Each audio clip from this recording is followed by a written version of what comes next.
So many property investors remain unaware that if you own a property, you're going to need to know the current value of your property and the value on the day you acquired it.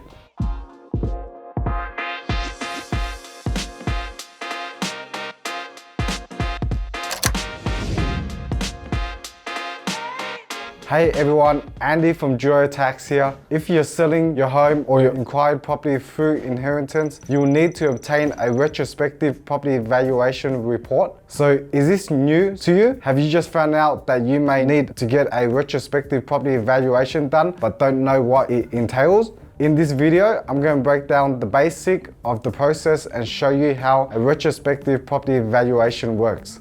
Before I start, I want to be clear that this video is for information purposes.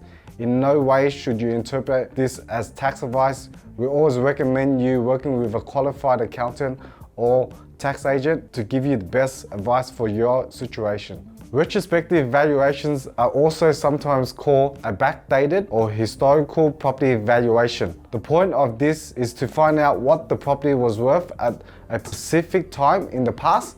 Most of the time, you will need a retrospective property valuation because the ATO wants you to disclose the capital gains you made on the sale of your investment property. This is because your capital gains liability will depend on the property's increase in value from when it was purchased or first used as an investment property to the time it being sold. It's especially important to get your hands on a retrospective property valuation report if you're unsure whether the price in the original sale agreement was an accurate valuation. The only situation where you may need to obtain a retrospective property valuation report. For example, if you separate from your spouse and required a report for asset distribution purposes, you will need to establish the property's value on the date of the official separation. Another example would be when a property is inherited. Again, for distribution purposes, the property's value must be identified on the date of the deceased individual's death. Now, how do you go about getting a retrospective property valuation? Well, you will need to consult a property valuer to understand a retrospective valuation. In order to do so, they will undertake historical data analysis and a physical inspection.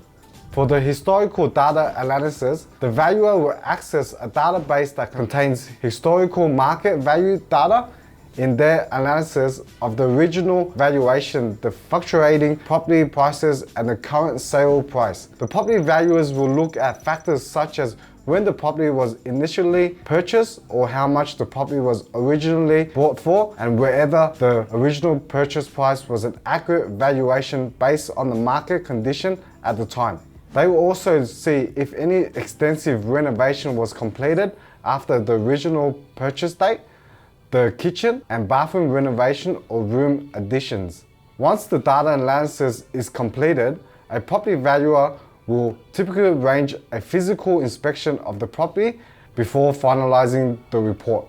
Physical inspections can influence the property's overall value because of the condition of the property. Structural or pest issues can affect the historical analysis. It's not always required, but it does help give the property valuer a good picture of the details that would otherwise be overlooked. Now, some people get an informal property appraisal to work out the original value when you first bought the property, but it's not a legally enforceable report. On the other hand, property valuation reports are legally enforceable reports and must be conducted by a qualified and licensed valuer. So you can only submit a property valuer's report to the ATO when working out your CGT liability. So there you have it. We have a great team of experienced property valuers at Durotax. So if you need a retrospective valuation for distribution purposes or to identify your capital gains liability, make sure to get in touch. I hope this video was helpful and that you have a better understanding of retrospective property valuations. Make sure to check out our YouTube channel and subscribe for more property investment tips. I'm Andy Tran from Durotax. See you next time.